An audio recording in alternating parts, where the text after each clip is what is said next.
think we're really close. I think we're just just a little more consistent performance away from consistently playing with these guys. But, we got them at home, their place twice. I've said this before, we got to get one of these at home. It's a different ball game. It's different, playing in 20-degree weather and snow, cold and wind is a different type of game than playing here. It's Aaron Rodgers after the 37-20 loss last night to the San Francisco 49ers. They came within just a couple of inches of being in position to host the NFC Championship. Back to that Week 17 game. Jacob Hollister can't get the ball to the goal line. If he does, Packers with a 1 seed. Chris, it was a remarkable year for the Packers to go 13-3. They never felt like a dominant team, but their record reflected dominance. They just found a way. Aaron Rodgers said that last night. This wasn't one of their most talented teams.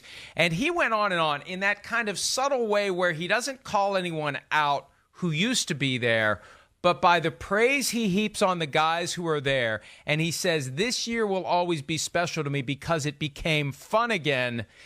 Says something about what they'd been through the past few years, and he thinks things are moving in the right direction. I don't know that I agree with that. I think they got a lot of work to do to catch the 49ers. Well, yeah, to catch the 49ers, you're right. But what's a lot of work to do? Again, the NFL, the offseason, they get, another interior defensive lineman, maybe a difference maker there, another linebacker. They got to get a difference maker on the offensive side of the ball. It can't just always be Rodgers and Devontae Adams, right? And then they're going to continue to grow within these new systems they're both in. Offensively and defensively, but especially offensively with Matt LaFleur. He'll continue to grow in that offense, add more to they become dangerous there as well. This is still a really good team.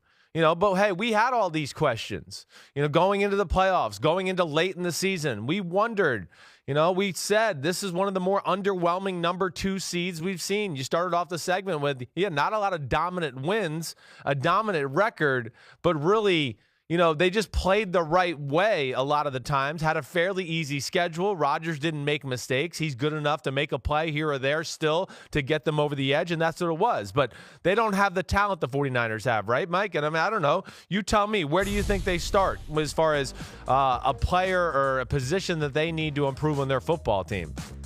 It's the trenches, without question. You got to get a better offensive line and a better defensive line. That's how you slow down that run, and that's how you give Aaron Rodgers more time so he doesn't have to worry about the guys from that San Francisco front four chasing him around all over the place. Look at the first half drives for the Packers. 3 punts, fumbled snap, which was just kind of a weird thing that you don't see Aaron Rodgers do very often. Yeah, that was huge.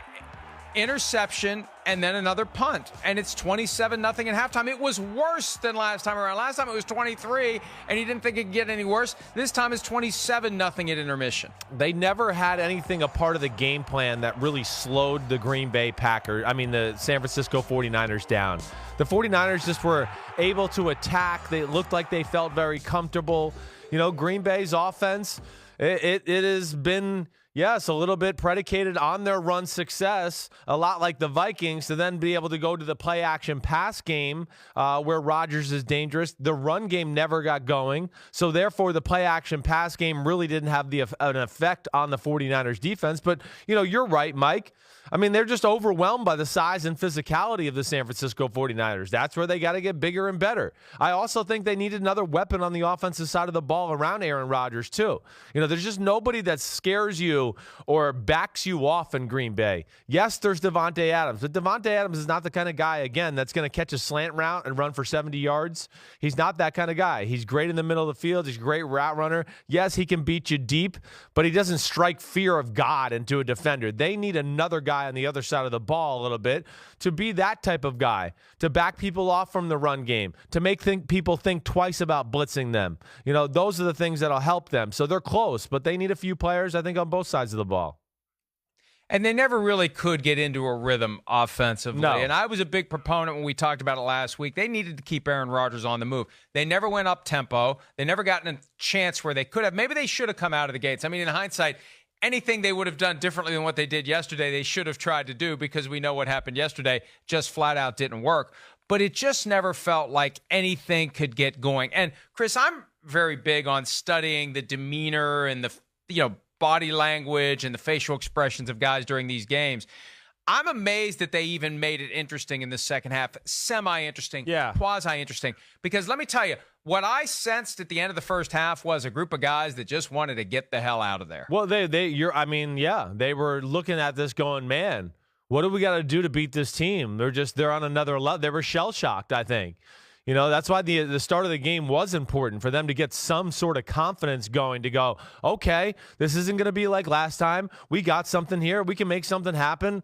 No, they couldn't. They couldn't back the 49ers off. The 49ers on offense just kept coming downhill, just applying the pressure in the run game. And on the defensive side of the ball, they could never back the 49ers off either. I mean, yeah, the run game didn't get going in the first half.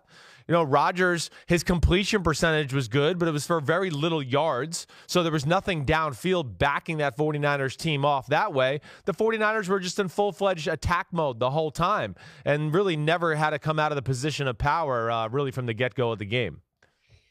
Yeah, and God, how demoralizing it has to be when you have a great season, when you're one game away from the Super Bowl, and it just all crashes down like that. And even though Aaron Rodgers, what he said sounded optimistic, surprisingly optimistic after the game, he was standing there like he was shell-shocked too. How could you not be after going through something like that? When your season comes down to it, and it just the fact that he was able to fashion anything remotely confident, it just shows you how important confidence to the point of delusion is for professional athletes. They need to think they always have a chance, even after they've had the crap kicked out of them. Yeah, I mean, they're not going to give up in Green Bay. They're just going to look at it and go, hey, a play here, a play there. We get a player on the offensive side, a player on the defensive side. We can be right back in this game with better results. Hi, I'm Mike Tirico, and thanks for watching. Make sure to hit subscribe for the latest news and highlights from NBC Sports.